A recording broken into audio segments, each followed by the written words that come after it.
The recent Western activities in Lebanon under slogans of reform and relief are intensifying. These moves come at a pivotal point in the history of the region, which made the August 4 blast an opportunity for major countries to flock to Lebanon, carrying with them their political projects decorated with salvation. After the catastrophic explosion, Beirut turned into a pilgrimage to which those with restored colonial dreams and agendas began removing the eight smokescreen. This was evident by the French-Turkish debate last week when Turkish President Recep Tayyip Erdogan accused French President Emmanuel Macron of having one purpose in Lebanon, and that is to revive French colonialism again. However, this debate seems to exclude the overwhelming American glow that is pushing towards global instability through extreme pressures. This was translated into a French retreat from all the conditions that Macron had introduced when he visited Lebanon right after the blast. It is no coincidence that Britain and France rushed to send planes, destroyers, and soldiers to Beirut, while the United States announced that its soldiers are contributing to relief work in Lebanon. This Western military arrogance has no relief justification, as it is a desire to show a military balance regardless of how serious or weak this balance is. The warships sent by Paris and London have nothing to do with assessing the damage in the port of Beirut, as this is a task that experts in explosions and emergency workers carry out and who simply can fly to Beirut. Nor is there a need for fleets to send aid, as civilian ships can do the job. This leads to the conclusion that the military presence has a political mission, in addition to its task related to the tension between Turkey and European countries in the context of the dispute over Eastern Mediterranean gas and other geopolitical issues. Welcome to the Mideastream. I'm Marwa Osman.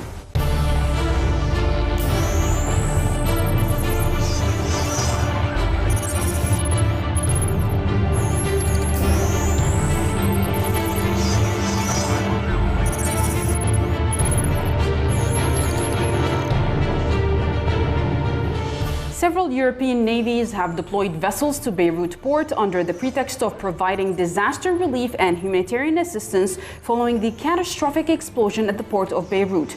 The French Marine Nationale, British Royal Navy, German Deutsche Marine, and Hellenic Navy have all dispatched vessels to Beirut as Lebanese people fear the return of 1982. To discuss this issue with us from Paris is Jean-Pierre Dution, political commentator. Thank you very much for being with us, Jean-Pierre. Now, several European naval vessels have docked in Beirut port last week to supposedly assess the damage of Beirut port following the catastrophic explosion, and maybe to help return it to normal operations.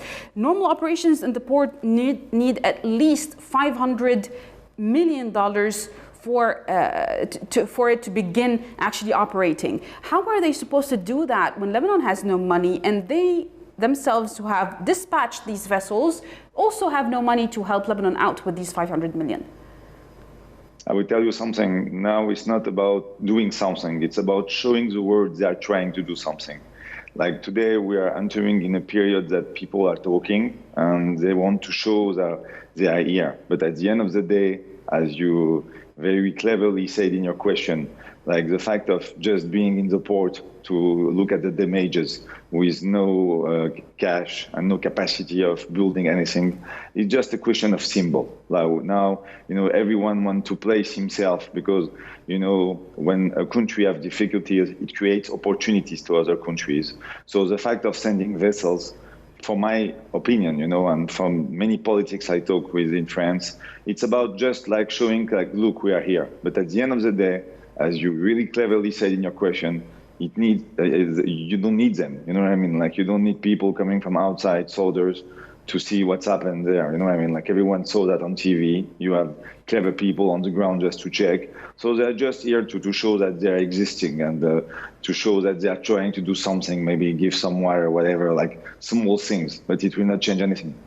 Well, Jean-Pierre, tension in Lebanon can actually be cut with a knife at this moment. The U.S. continues to exert all sorts of pressure, including financial sanctions on Lebanon, especially on the resistance and the allies of the resistance in Lebanon, making sure that this corrupt oligarchy remains intact to preserve the actual interests of these countries who are now docked in Beirut port.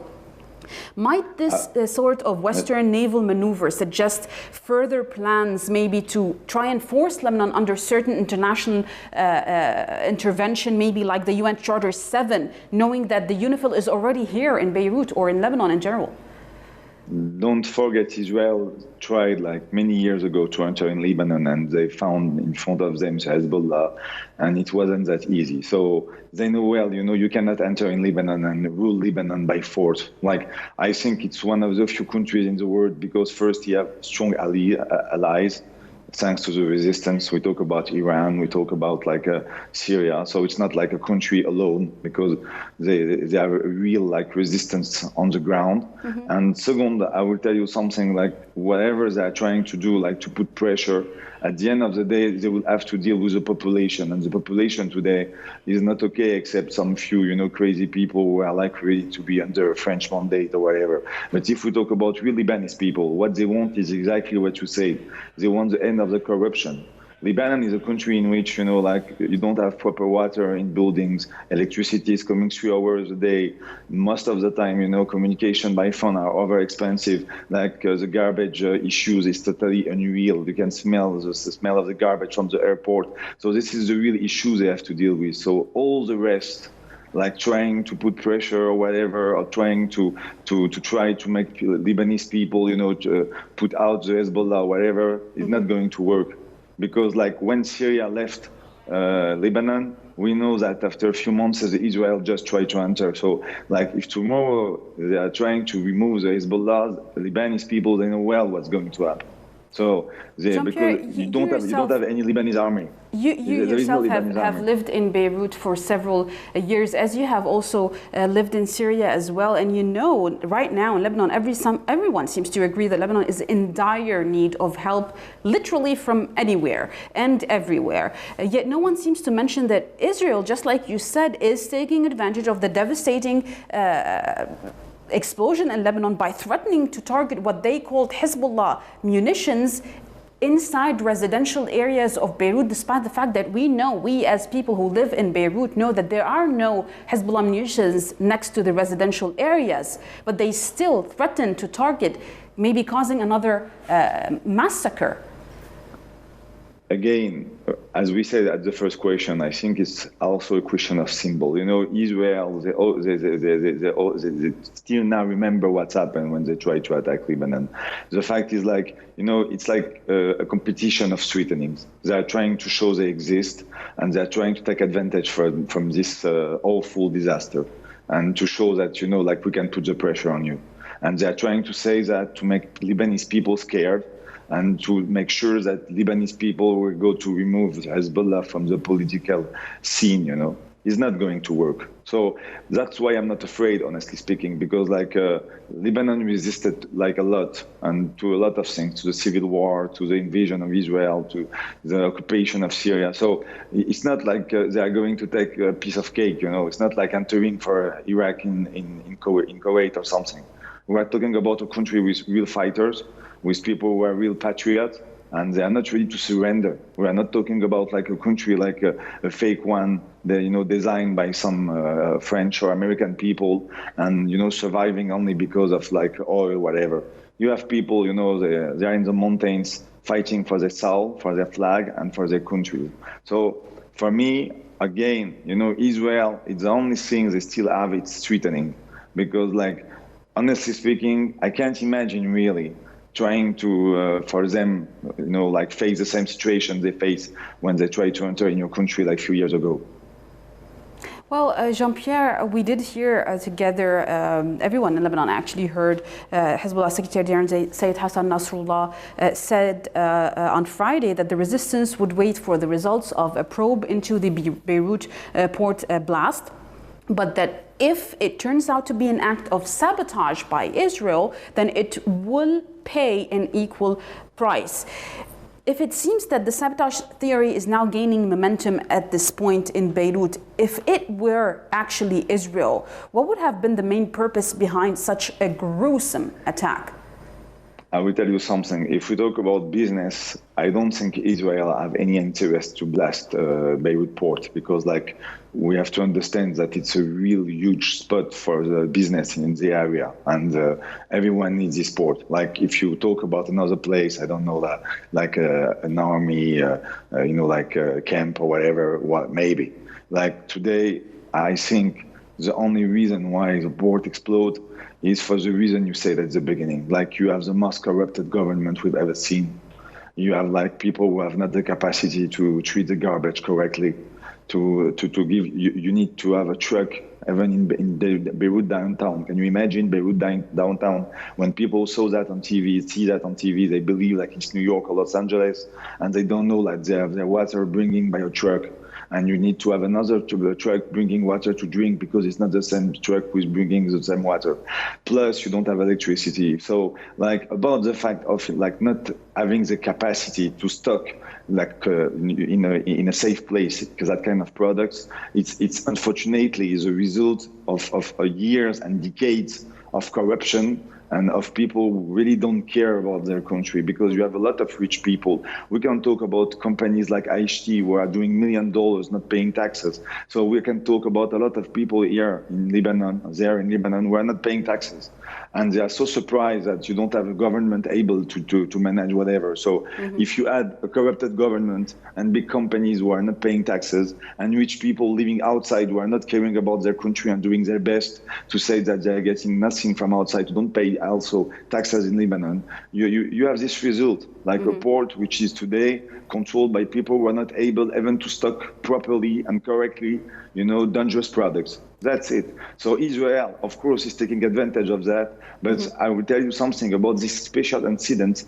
The most amazing enemy of Lebanon is Lebanon itself. So really, that's why they want to remove the Hezbollah. Well, it's for sure what we have experienced on a very close level on August 4. I want to thank you very much, Jean-Pierre Dudion, for giving us your time and commenting on what's going on in Beirut. Thank you very much for being with us. Now, please stay tuned for our next segment about Iraq and Turkey.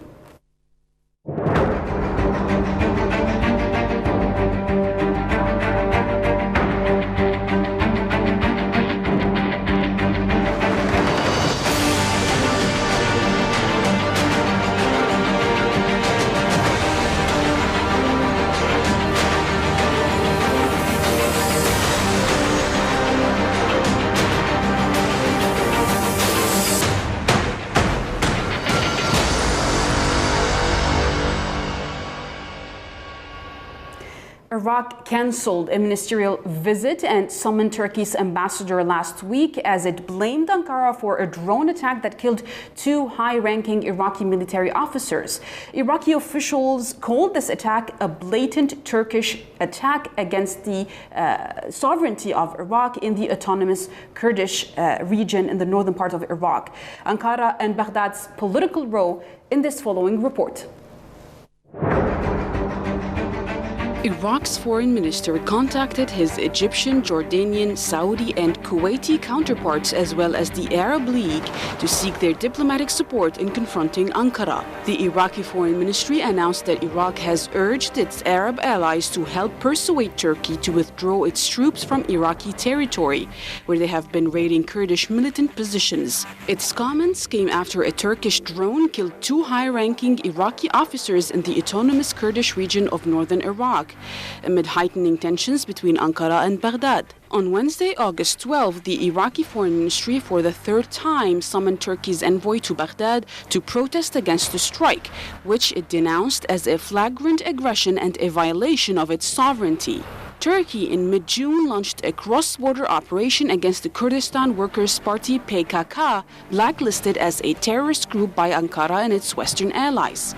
The PKK has waged an insurgency against Ankara since 1984 and has long used the rugged terrain of northern Iraq as a rear base to wage attacks on Turkey. Over the past 25 years, Turkey has set up a dozen military positions inside Iraqi territory to fight the PKK. As a result of the diplomatic row between both countries, the Turkish Foreign Ministry announced that Ankara will continue its cross-border operations against Kurdish fighters in northern Iraq if Baghdad continues to overlook the PKK presence in the region, urging Iraqi authorities to cooperate with Ankara. The Kurdish authorities in northern Iraq, dominated by the Democratic Party of Kurdistan (KDP), see the PKK as a worrying presence but have never been able to uproot it from northern Iraqi bases. Baghdad sees Turkey's military presence in the Kurdish region as a violation of its sovereignty, but does not want to alienate Turkey, a major trading partner and regional heavyweight. To discuss this issue with us from Berlin is Dr. Can Erimtan, author and academic. Thank you for being with us, Dr. Erimtan. Now, Turkey's deadly pursuit of Kurdish fighters in Iraqi territory elicited a very harsh response from Baghdad after two high-ranking Iraqi border officials perished in a Turkish drone attack in the Said Khan area last week. How do you think this incident will develop between both countries? Well, Iraq will have to show itself to be doing something, and it's already done that. It's talked to its Arab allies and neighbors. The Arab League has expressed its solidarity, but Turkey, on the other hand, doesn't really seem to care. Only last Thursday, another bomb attack killed three more PKK members in the KRG. So, how will it develop? I think things will just go on as they've always done, and nothing much will change. That's what it looks like. Well, since what happened after the incident, we did see Iraq canceling a ministerial visit and then summoning the Turkish ambassador after this same incident. Why cancel the visit by the Turkish defense minister to Baghdad instead of maybe using it to work with Turkey and try to open up some sort of a dialogue to maybe find a solution for this conundrum in the northern part of Iraq? Well, like I said, I do think that the Iraqi government wants to be seen to be doing something, and cancelling the visit of Hulusi Akar is doing something. And I would like to point out that Hulusi Akar is not just any old minister in Turkey. Mm-hmm. He is what I would like to call a member of the triumvirate now ruling the country. The triumvirate is the president, Recep Tayyip Erdogan, mm-hmm. the minister of war, Hulusi Akar, and the current Sheikh al-Islam, or the director of the director of the Diyanet, the director of religious affairs, Ali Erbash. And these three men now rule the land, internally as well as externally. These three men determine domestic policy as well as foreign policy, as far as I can see. But Dr. Erimtan, how is this incident maybe making noise inside of Turkey? Are people pro or against what happened in northern Iraq? Well, given that Turkey is a very nationalistic country and that state propaganda is always working 24 hours, people are very much in favor of what the government did. As far as the majority of the Turkish population is concerned, a good PKK member is a dead PKK member. And the fact that by accident 2 Iraqi officers were killed is unfortunate. On the other hand, it remains the fact that these 2 Iraqi officers are also Kurds. And given that racism and xenophobia and prejudice is what it is, I do think that the Turkish public in general doesn't really care all that much, as long as Turkey shows muscle and resolve in the face of what's being portrayed as the PKK threat to the country's stability and coherence. Well, in the past, the Iraqi government had also protested operations conducted by Ankara inside the country, in the northern part of the country, that were not approved by Baghdad first, yet have never upped the ante the way that we are seeing it today. Do you think that this is more like a publicity stunt, maybe on behalf of this new Iraqi prime minister's government, or rather maybe a real dilemma in the making? We might actually see some action, unwanted action between both countries. Well, like I said, I do think it's a publicity stunt, because we should never lose track of the fact that there is nearly $16 billion of bilateral trade between Turkey and Iraq, and that is not something that can be scoffed at. That's a lot of money, that's a lot of trade, that's a lot of commerce, beneficial for Turkey, beneficial for Iraq. As a result of, even though Iraqi officers were killed now, I do think that in due time it will be forgotten and relations will resume as they have been before. So you're maybe more at ease that there won't be any future clashes between both countries? Given the fact that only last Thursday, Turkey once again made an incursion into the KRG, into northern Iraq, killing three PKK members, indicates to me that things will go on as they've always been. Well, it was confirmed that the PKK had lost some of its own fighters, but gave no numbers or names as usual. But the Turkish media claimed that a senior PKK commander, giving his name as Ecevit Eceviyan, who was previously deployed in Yazidi majority Sinjar near the Syrian border, had died in this attack. And then initial reports also suggested that the slain militant was Jamil Bayik, one of the PKK's top two commanders in the field. This prompting protracted gloating in the Turkish Twitter sphere. It was amazing actually watching what the Turkish Twitter sphere was doing after this attack. Can Turkey actually afford now another battlefront added to their occupations in Syria, in Libya, in certain parts of as well in Iraq, and certain bickering now beginning between Greece and Turkey as well? Are they up for a new front? Well, in reality, Turkey is overstretching, overreach. Turkey is doing now what the US has been doing for many years. Namely, it's using all of its resources and spreading itself very, very thin. The problem is that the leadership, namely Recep Tayyip Erdogan and the two other members of his triumvirate, they don't really perceive reality as it is. They perceive reality as they would like to see it. And what they would like to see is a strong Turkey asserting itself in economic terms, but particularly in military terms. They want to project an image of Turkey that shows a strong, confident, pseudo-Ottoman state that is able to have its cake and eat it at the same time, meaning that it can send its soldiers left, right, and center at will, with no consequences. But of course, reality is that there will be consequences. And if Turkey continues spreading itself as thin as it is doing now, it might just end up backfiring. And that might lead to domestic opposition gaining strength.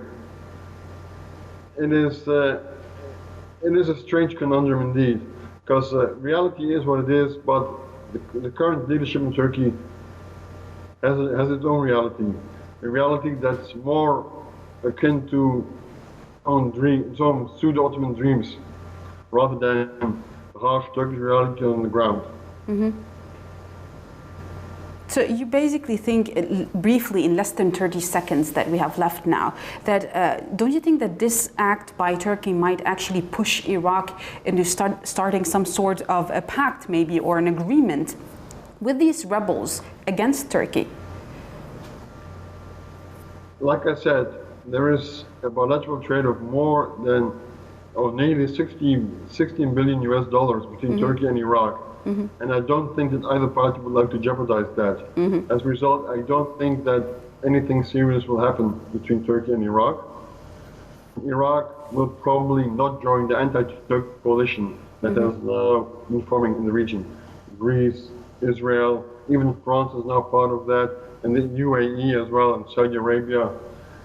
These countries, these nations will have expressed the support for Iraq, but I do not think that Iraq has the strength and the backbone to actually say, we don't really want any more relationships with Turkey. We can forget about those $16 billion. Mm-hmm. I don't think that do that.